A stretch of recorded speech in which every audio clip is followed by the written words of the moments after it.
Hello viewers, in this video I show you how to change Facebook name.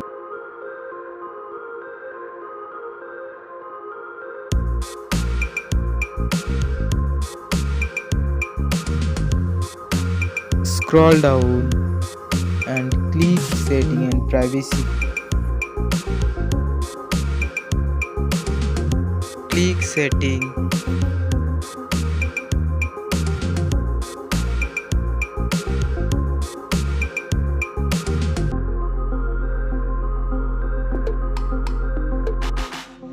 Now click profile icon.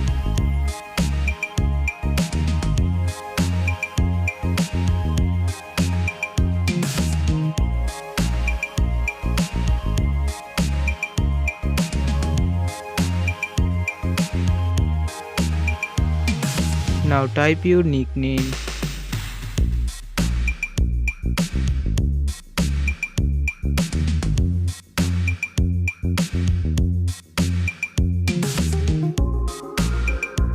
Now click here and change your password.